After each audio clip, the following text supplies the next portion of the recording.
police say, you know, the police wanted to do? Take pictures with Miss Shirley. They wanted to take pictures, but they had to do their job. Way from another state. You way in another state and worry about what the you got going on. I'm at wit's end. Y'all doing too much. About my child, that's well taken care of. I actually got a call from the police station today for me to come up to the police station because a miserable called DHS and told DHS and the police station asking me about the OnlyFans, where people picking her up. Where do she only get booked at adult events? I accept the good and the bad.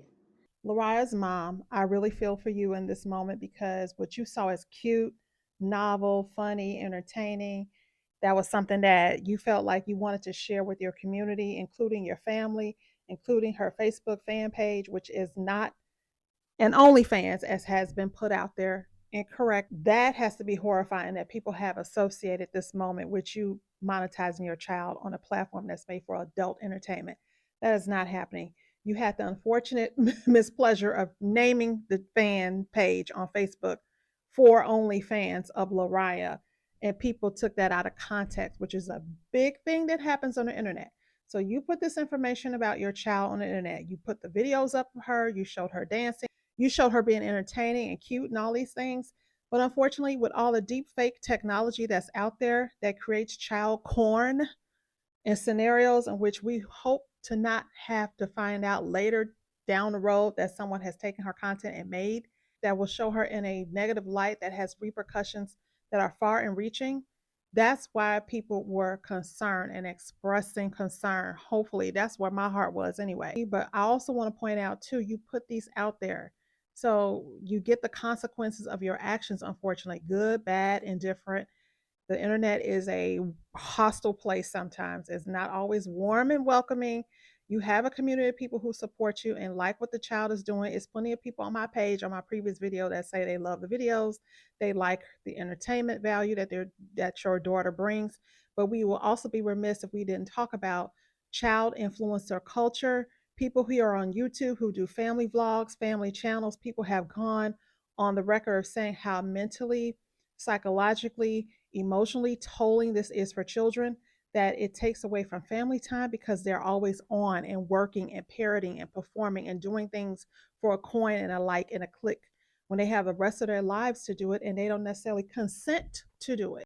Kind of related to this content, watch this docu-series on HBO Max called An Update on Our Family, which talks about child vlogging, parents and making children work for likes and visibility and coin and monetization and partnerships and deals. It's really eye-opening. I highly recommend it. Another aspect of the docuseries explored the unhealthy parasocial relationships that viewers of online content with vlogging families and children content have with the people they are observing. It was really weird. Let me know if you saw it and if you felt the same way and you got that out of this docuseries. Please watch it.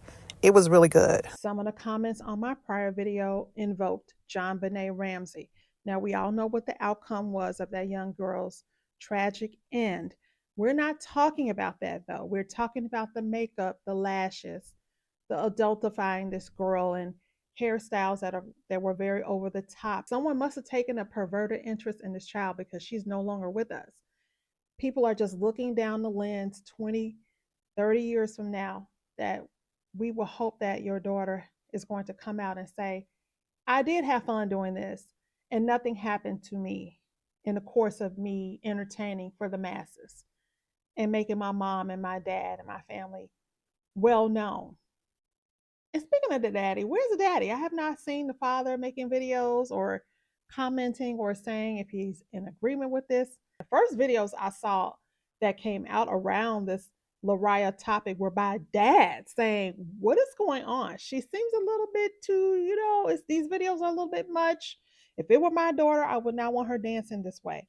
We also talked about in my prior video, the different strokes curse. We talk about kids being thrusted into the limelight and the spotlight too soon.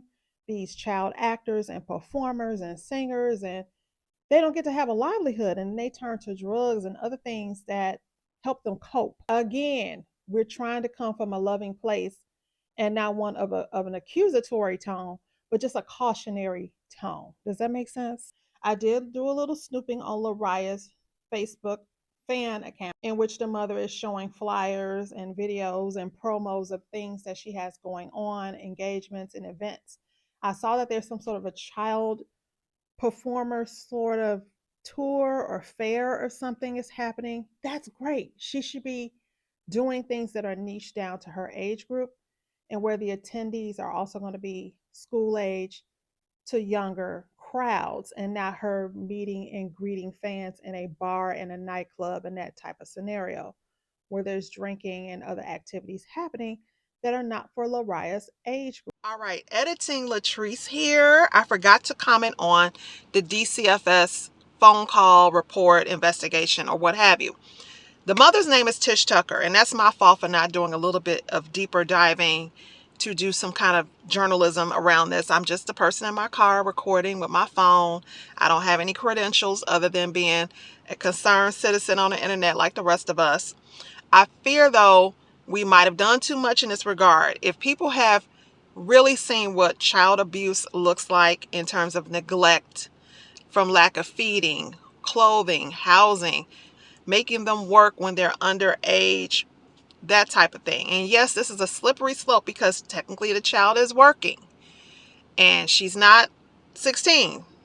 Just from my eyes, she doesn't appear to be of working age. And that's why we are talking about child exploitation in this manner, especially when it comes to kids and the internet and child safety. And so people overstepped. I didn't call it. I don't even know what state this lady is in, honestly, to call and put a charge on her because a DCFS investigation can cause more harm than good. Children who get put in foster care situations into the system often have the outcomes that we're talking about wanting to prevent for little Laria. We want baby girl to be safe. We want her to have an untarnished childhood. We want her to have fun as a kid and protect her innocence at all costs. People on the internet, of course, will do what they do because that's what the internet is about. Nosy folks in other people's business. Y'all gave me this Wi-Fi connection and now we're off to the races. Children can be harmed in DCFS. And then not only that, the parent has had contact with the system, and it's not a good look for her. It's not a good look for anybody to get that phone call and say, we're investigating or we're going to open an investigation. Objectively speaking, we want to see less of your child on the internet. Now, there is one man on TikTok who has taken ownership, supposedly, of calling DCFS, which for me feels a little weird because, again, how do you know which state to contact, which office to report? He says he did it because he saw her do the video for her daughter, Laria, imitating the red dress trend that's, I guess, active on TikTok, where put on that red dress, slip on your high heels. The girl did a little video to that, and she was putting on lipstick and slipping on a grown woman's pair of high heels.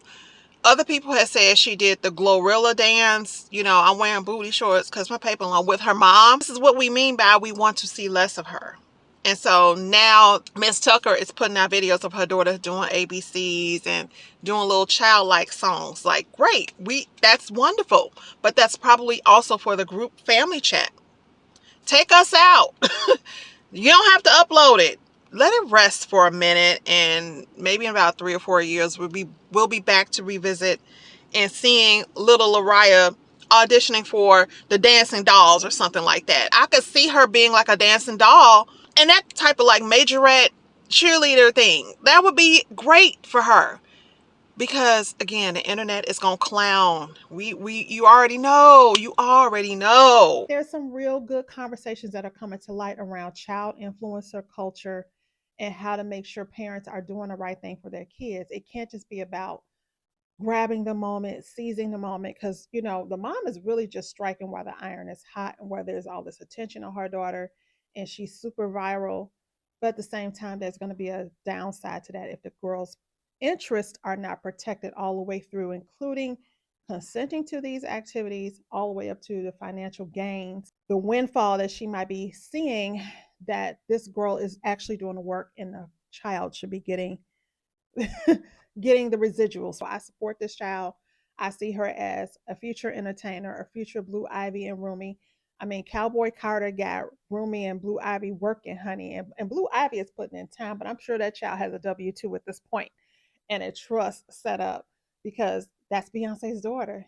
And not to say Beyonce can get away with it because Beyonce is a billionaire, but y'all had a lot of critique for Blue Ivy, and look at her now. She's doing amazing. We have critique for this girl. She might be doing something on that level 5 years from now, 7 years, 10 years down the road. I appreciate you watching the video and taking the time to have a grown folks discussion over here. The internet aunties and uncles had concerns and we wanted to talk about it. That's all. And if you enjoyed it, I would appreciate a thumbs up and a subscription from you to come back to this channel and turn on that notification bell so you know each and every time I come back so we can have some more chit chats and social kikis and conversations on this channel. I am Latrice Kelly. Thank you for watching.